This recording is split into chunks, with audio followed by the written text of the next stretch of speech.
For most of the second half of the 20th century, Marantz was the most beloved name in American hi-fi. Tube amplifiers in chrome and gold. The legendary Model 7 preamplifier. The blue lit silver receivers of the 1970s. The Philips-era compact disc players.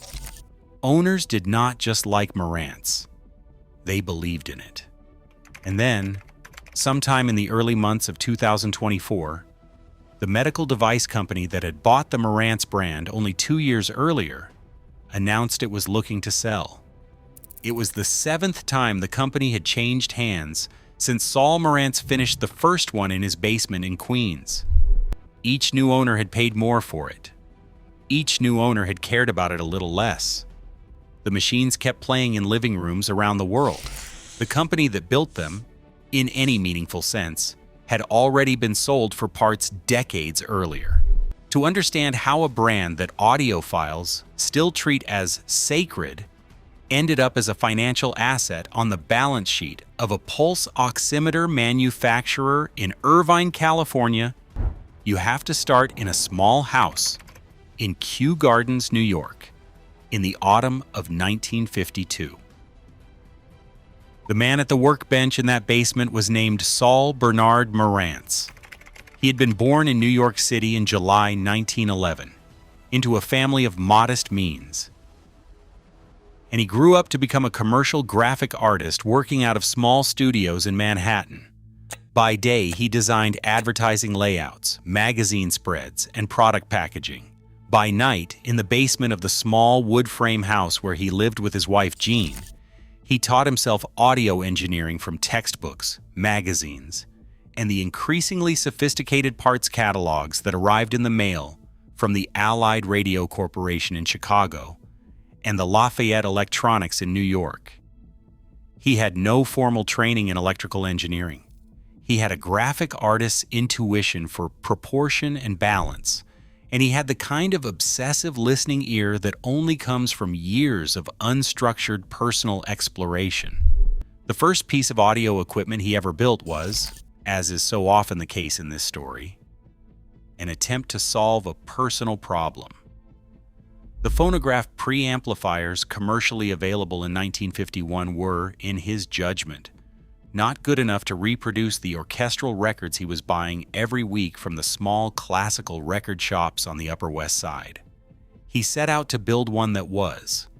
The unit he eventually finished after months of breadboarding on his basement bench was an unassuming gold and brown chassis the size of a large textbook, with 3 rotary knobs on the front and a quietly competent set of vacuum tubes glowing inside.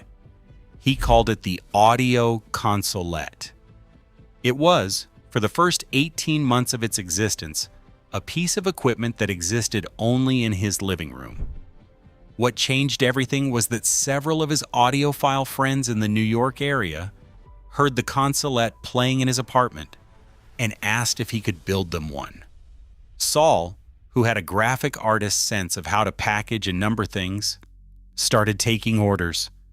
He charged something close to $150 per unit, which was a serious amount of money in 1952, and he assembled them on the same workbench where he had built his own.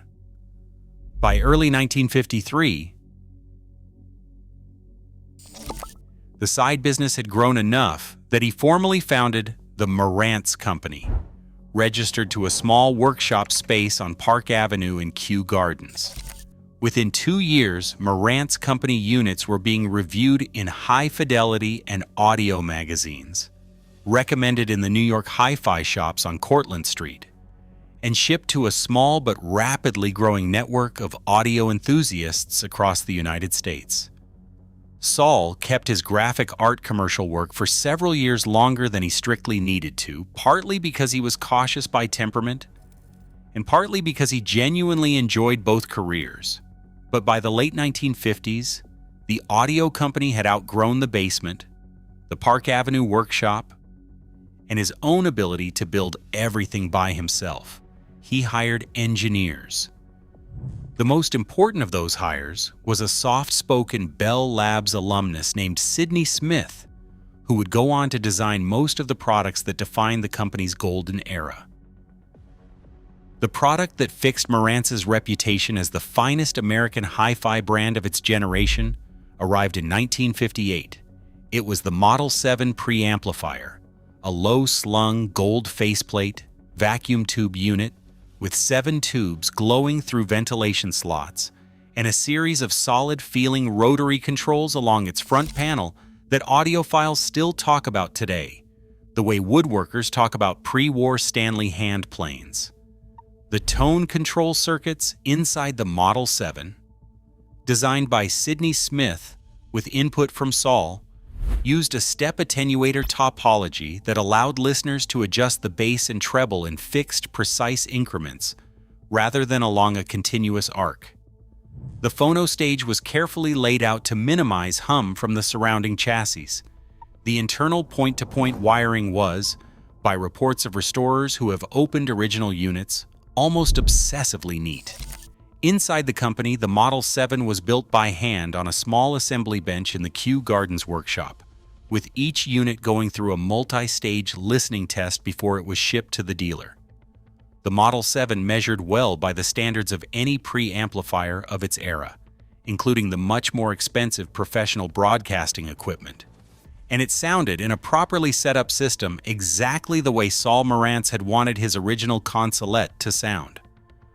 By the time production stopped on the original Model 7 in 1968, more than 10,000 units had been built. They are now traded among collectors at prices that, adjusted for inflation, often exceed the original retail.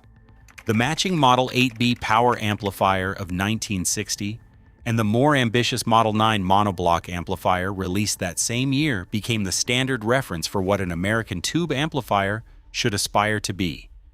By 1962, a fully loaded Marantz tube system, the Model 7 preamplifier, feeding a pair of Model 9 monoblocks, was the unofficial top of the American hi-fi pyramid. It cost roughly the price of a new Cadillac. It sold to the kind of customer who could afford a new Cadillac, and a serious record collection on top of it. What undid Saul Marantz in the end was not a competitor or a market shift. It was a single product he was determined to build correctly, and the cost it took to do so. In the early 1960s, Marantz set out to design what he intended to be the finest FM tuner ever produced for a domestic listening room. The product, eventually released in 1964 as the Model 10B, was an extraordinary piece of engineering. It used a multiplex stereo decoder of the kind that the FCC had only recently approved for commercial broadcasting. It included a cathode ray tube oscilloscope on the front panel, which displayed the actual modulated signal coming off the antenna, allowing the user to fine-tune the dial visually as well as by ear. The internal layout was, by industry standards, extravagant. The chassis was machined to tolerances normally reserved for laboratory test equipment. The development team, led increasingly by a young engineer named Richard Sequeira, spent more than 3 years on the design, with prototype iterations far in excess of what the company's projected sales volume could plausibly justify. By the time the Model 10B finally shipped in late 1964, it had cost Marantz Company several times its original development budget. The unit retail price of $750 was widely understood to be a money-losing figure on a per-unit basis, and the company's working capital had been almost completely consumed by the project. What had begun as the most ambitious American FM tuner in history ended as the financial event that forced Saul Marantz that same year to sell his company to an outside buyer. The buyer was Joseph Tushinsky, a businessman based in Sun Valley, California, who had built a successful consumer electronics company called Superscope around the American distribution rights for the Sony brand. Superscope had cash, distribution scale, and a willingness to absorb the Marantz Company's losses against the larger profitability of its existing tape recorder business. Saul Marantz remained on the company's payroll for several years after the 1964 sale, in a senior product role, but the relationship between the founder and the new owner deteriorated steadily through the late 1960s. in the way that founder and acquirer relationships have deteriorated for as long as American business has existed. By 1968, Saul had left the company that bore his name. He went on to found a new venture called Dahlquist Loudspeakers, designing high-end speakers in upstate New York. He never owned the Marantz brand again. He would never own any audio company that bore his last name again. What Superscope did with the Marantz brand in the years after Saul's departure is one of the strange second acts in American consumer electronics history, because it both saved and erased the company at the same time. The original American Marantz manufacturing operation in Sun Valley and later in Chatsworth, California, was wound down through the 1970s. In its place, Superscope shifted production to a Japanese subsidiary it controlled called Standard Radio Corporation, headquartered in Tokyo. The Japanese-built Marantz receivers and integrated amplifiers that emerged from Standard Radio's factories in the early 1970s bore very little technical relationship to Saul Marantz's original tube designs. They used solid-state circuitry. They were built down to a price point. They were aimed not at the small American audiophile elite that had supported the Model 7 and the Model 10B, but at the much larger, much more recently affluent American and European mass market that was buying its first serious stereo system. And they sold extraordinarily well. The Marantz 22XX series, the silver faceplate receivers with the legendary blue-lit dial scale, and in the higher-end models, an oscilloscope tuning indicator inherited from the Model 10B, became one of the defining product lines of the 1970s American hi-fi.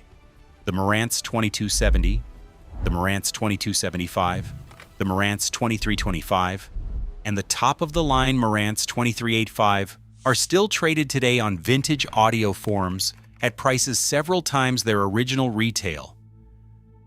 And a substantial restoration industry exists in the United States and Europe to recap and recalibrate them. The cultural irony of that decade is hard to overstate. The American Marantz that Saul had built, the Model 7 and Model 10B, the basement in Kew Gardens Marantz, was effectively gone. The Marantz that was now selling in volume, with its blue dials and its silver faceplates and its mass-market price points, was a Japanese product manufactured by a company most American buyers had never heard of, sold under an American name owned by a California holding company. To the consumer in a typical 1974 American living room, none of that mattered. The receiver had a Marantz logo on it. It was beautiful. It worked. The internal politics of who owned the brand and where the chassis was assembled were not part of the cultural conversation. By the late 1970s, Marantz was a top 3 Japanese-built American-branded receiver line, alongside Pioneer and Kenwood in volume terms. The audiophile press of the era treated the Japanese Marantz units with cautious respect. They were not Sidney Smith tube amplifiers. They were also not bad. They were what the market had become. In 1980, Superscope sold the Marantz brand to Philips of the Netherlands. The European electronics conglomerate had, by that point, already developed the compact disc digital audio format in partnership with Sony, and was preparing for what would become the largest consumer audio format transition since the long-playing record had displaced the 78 in the late 1940s. Philips wanted a recognizable mid-tier audiophile brand to use as a delivery vehicle for the upcoming compact disc launch. Marantz, with its still strong American and European brand recognition and its existing Japanese manufacturing infrastructure through Standard Radio, was an obvious target. The Philips acquisition closed in 1980 for an undisclosed sum. The Standard Radio operations were retained, and the Marantz brand was integrated into the broader Philips consumer audio product roadmap. The strategic priority shifted, almost overnight, away from the silver faceplate receiver and toward the compact disc player. The Marantz European headquarters moved to Eindhoven, in the southern Netherlands, the city that had been the corporate seat of Philips since the company's founding in 1891. Engineering coordination ran along a Tokyo to Eindhoven axis. The original American Marantz operation, which by 1980 had already been residual for more than a decade, was wound down to a North American sales and service office. The first major product of the Philips era arrived in 1982. The Marantz CD63 was, alongside the simultaneous Sony CDP-101 and the Philips CD100, one of the very first compact disc players ever sold to the consumer market. It used a Philips CDM1 transport, a 14-bit digital-to-analog converter, and a sober, almost industrial visual design. It cost roughly $1,000 in 1982 American dollars. It was sold in audiophile shops in New York, Tokyo, London, and Munich. The CD63 sounded, by the standards of any digital playback system available in 1982, very good. It sounded, by the standards of an early compact disc, particularly good. Through the rest of the 1980s, the Marantz CD player line evolved into a series of increasingly ambitious units. The CD94 of 1986 and the CD94-2 of 1988 are still sought after by collectors, particularly the European market versions, which Philips's engineers had quietly tuned with circuit modifications that made them, in the judgment of contemporary audiophile reviewers, audibly superior to the corresponding Sony machines. The figure who came to embody the Philips-era Marantz, more than any product or any executive, was a soft-spoken Japanese engineer named Ken Ishiwata.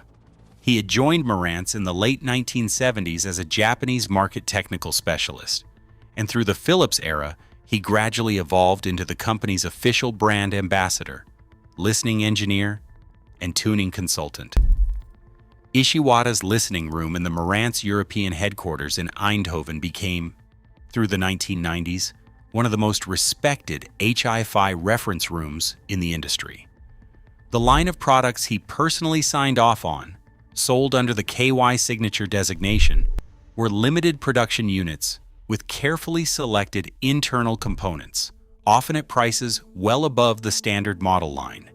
The KY signature versions of the Marantz CD players and integrated amplifiers of the 1990s and early 2000s rebuilt, almost single-handedly, the audiophile credibility of the Marantz brand in Europe and Japan. By the time Ishiwata retired in 2019, he had been the public face of Marantz for more than 4 decades, longer than any single executive in the company's entire history, including Saul Marantz himself. Ishiwata died in November 2019, only months after his formal retirement, and the audiophile press treated his passing as the loss of a final link to something that no longer really existed in corporate form. Because by the time Ishiwata died, the Marantz brand had already passed through 3 more changes of ownership. In 2001, Philips, under broader pressure to focus its consumer electronics portfolio, spun off Marantz Japan as a separate publicly traded company on the Tokyo Stock Exchange. The spin-off lasted barely a year as an independent entity. In May 2002, Marantz Japan merged with Daenon, its longtime mid-tier Japanese rival, to form a new holding company called D&M Holdings. The merger united 2 of the 4 most recognizable Japanese audio names in living rooms, and was, on paper, the largest Japanese audio consolidation since the post-war period. In practice, the 2 companies had different engineering cultures, different dealer networks, and different brand identities. D&M Holdings spent the next several years navigating the integration. Marantz and Daenon retained separate brand managers, separate engineering teams, and separate product roadmaps. They shared, increasingly, supply chain operations, distribution warehouses, and corporate overhead. It was the kind of consolidation that looked like cost savings on paper, and felt, to the engineers actually working inside the merged company, like a slow erosion of the distinct identities that had made each brand worth merging in the first place. In 2008, D&M Holdings was taken private by Bain Capital, the same American private equity firm that would, 6 years later, broker the Pioneer to Onkyo home audio sale that ended Pioneer's home AV business. The Bain era of D&M lasted 9 years and is remembered by the people who lived through it inside the company in much the same tone that private equity ownership tends to be remembered everywhere it occurs. The financial leverage went up, operating budgets were rationalized, product lines were consolidated. Some specific Marantz product lines that had been money losers, including the highest-end reference series electronics, were either discontinued or had their refresh cycles stretched to multiple years. The audiophile press of the early 2010s, particularly stereophile and hi-fi choice, ran a steady stream of cautiously worded reviews that praised individual current Marantz products while quietly noting that the company seemed to be focusing on the volume mid-market in ways that the brand had not historically. In 2017, Bain Capital sold D&M Holdings to a previously smaller American company called Sound United, which was itself owned by the Boston-based private equity firm Charles Bank Capital Partners. Sound United had grown by acquiring Polk Audio and Definitive Technology several years earlier, and the addition of Marantz, Denon, Boston Acoustics, and the various smaller brands inside the D&M portfolio made it, almost overnight, the largest premium consumer audio holding company in the United States by revenue. The combined entity was rebranded under the Sound United name, with corporate offices in Vista, California, and Tokyo, and a sprawling brand portfolio that the marketing department repeatedly tried to position as a complementary range across price points and use cases, but that the trade press more bluntly described as a financial roll-up. 2 years later, in 2020, Sound United added Bowers and Wilkins, the iconic British loudspeaker brand, completing what was at the time the most concentrated collection of premium audio brand names under any single roof in the industry's history. The strategic logic of Sound United, while it remained owned by Charles Bank, was clear enough. It was a financial engineering exercise conducted at scale against a slowly declining premium audio market. The acquired brands continued to operate with substantially separate engineering teams, separate dealer networks, and separate marketing identities. Cross-brand cost savings happened in measurable amounts, in shared procurement, shared logistics, and shared corporate functions. The audiophile press continued to review Marantz, Denon, Polk, Definitive Technology, and Bowers and Wilkins as if they were independent companies, partly because in product terms, they substantially still were. The financial reality, however, was that an entire generation of American audiophile brand identity had been consolidated into a single private equity vehicle, owned by investors whose primary obligation was eventually to sell the entire collection to another buyer at a higher price than they had paid for it. That eventual sale arrived in April 2022. The buyer was a company that almost nobody in the audio industry had been expecting to see at the negotiating table. Masimo Corporation, headquartered in Irvine, California, was a publicly traded medical device manufacturer best known for its pulse oximetry technology, the small, clip-on devices that hospitals use to monitor a patient's blood oxygen saturation. Masimo's chief executive, Joe Chiani, had founded the company in 1989, had built it into a major player in clinical patient monitoring, and was, by 2022, the long-tenured operating leader of a Wall Street favorite in the medical device sector.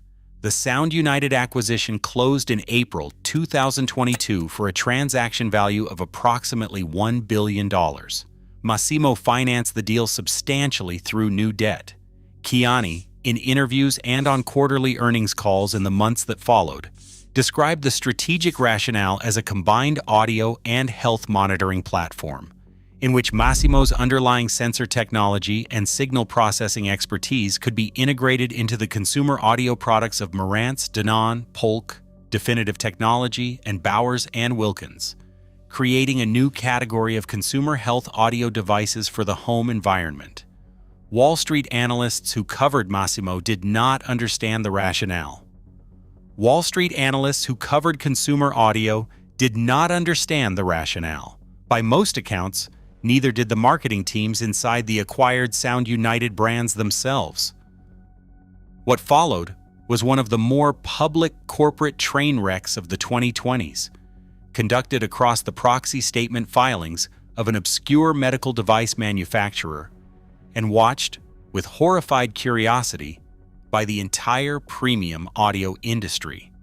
Masimo's stock price, which had been trading near a peak of $300 per share at the time of the Sound United acquisition announcement, declined steadily through the rest of 2022 and into 2023, eventually losing more than two-thirds of its value at the lowest point. The bond market repriced Masimo's debt accordingly. In 2023, an activist investor named Quentin Coffey, running a small but increasingly influential hedge fund called Politan Capital Management, accumulated a significant minority position in Masimo and began openly pressuring the board to reverse the consumer audio acquisition. Coffey's argument was direct. Masimo had purchased a slowly declining premium consumer audio business at the wrong price, at the wrong time, with the wrong financing structure, and the strategic synergy between hospital pulse oximetry and Marantz integrated amplifiers had not appeared, was not appearing, and was not going to appear. The company should separate the consumer audio business from the medical device core, return Masimo to its roots, and let Sound United find a different home. The proxy fight that followed played out across two annual shareholder meetings in 2023 and 2024. Politan Capital won board representation. Joe Kiani, who had founded the company more than 3 decades earlier and had built it from scratch, was eventually pressured into a series of changes in corporate strategy that included, by early 2024, an official announcement that Masimo was conducting a strategic review of the consumer audio business, with the explicit goal of separating it from the medical device parent. Inside the Sound United offices in Vista, California, and inside the Marantz Engineering Center in Yokohama, the corporate communications during this period were careful, professional, and palpably tense. Product managers were given clear instructions to keep shipping new releases on the announced schedule, to keep the dealer network informed only of product roadmap details, and to avoid making any public comment on the ownership transition unfolding above them. The engineers, in private, did what engineers in private have always done in situations like this. They kept their heads down.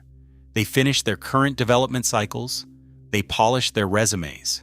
The wording in the official Masimo press release was careful, financial, and vague. The wording in the trade press coverage was clearer. Sound United, including Marantz, was being put back on the auction block, less than 2 years after Masimo had paid more than $1 billion to acquire it. Several potential buyers were named in financial press speculation across 2024, including private equity firms, Asian electronics conglomerates, and at least one strategic operator already inside the consumer audio space. As of the production of this video, no transaction had been formally announced. The strategic review was ongoing. The brands inside Sound United, including Marantz, were continuing to ship product, design new releases, and operate day to day, as if the corporate ownership above them were a separate matter from the engineering work in their own buildings, which it was and was not at the same time. The Marantz product line of the mid-2020s was, in technical terms, in a remarkably strong position. The Marantz Model 30 integrated amplifier, the Model 40N network amplifier, the SR Series home theater receivers, the Cinema Series surround processors, and the network audio players in the NR and ND lines were all, by any current technical measure, well-engineered, cleanly designed, properly reviewed products. The audiophile press treated them with respect. The dealer network sold them profitably. The Yokohama Engineering Center continued to do legitimate research. The Vista, California marketing operation continued to run a coherent global brand strategy. None of that was an accident.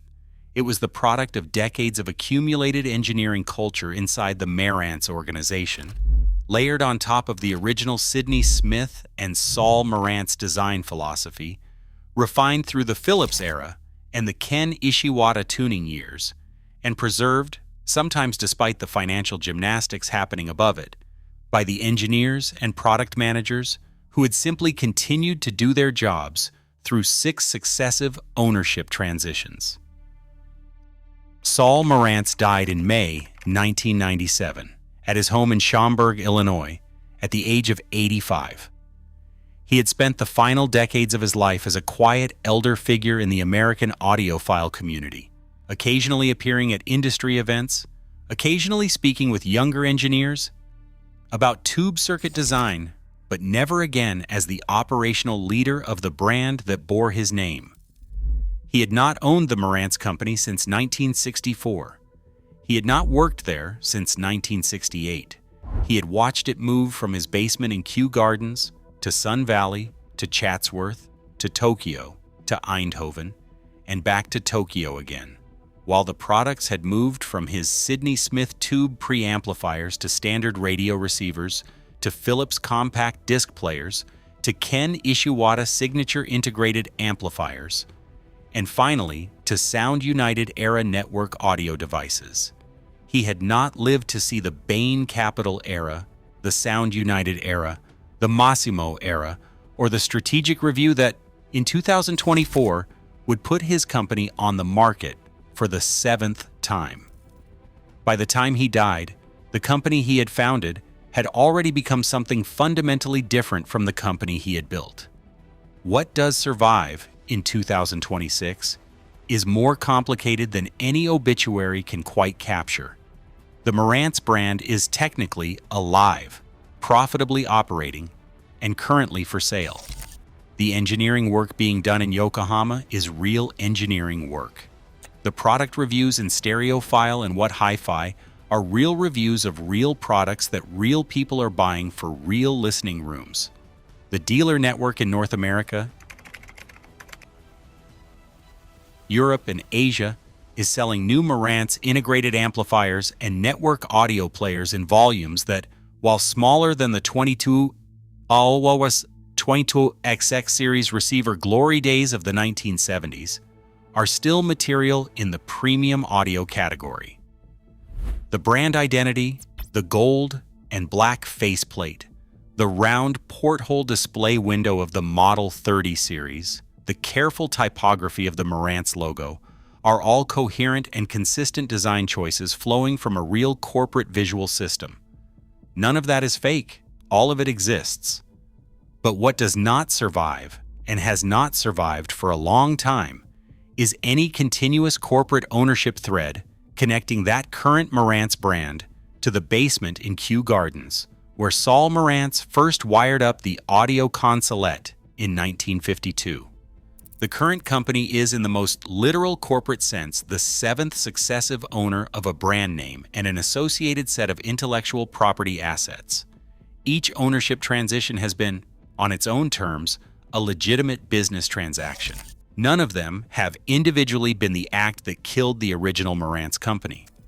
The killing, if you can call it that, has been distributed across 70 years of small corporate decisions, each one defensible in its own context, that have collectively transformed an American hi-fi family business into a financial asset traded between holding companies. There is no villain in this story. There is no specific moment of betrayal. There is instead the much more common pattern of how American consumer brand names actually live and die in the late capitalist economy. They get bought, they get rebuilt, they get sold, they get bought again. They keep shipping product. They keep being recognizable. They become, eventually, a kind of corporate ship of Theseus, where the brand on the front of the box is the only continuous thing across the decades, and the actual organization underneath has been replaced, plank by plank, by successive owners with successive priorities.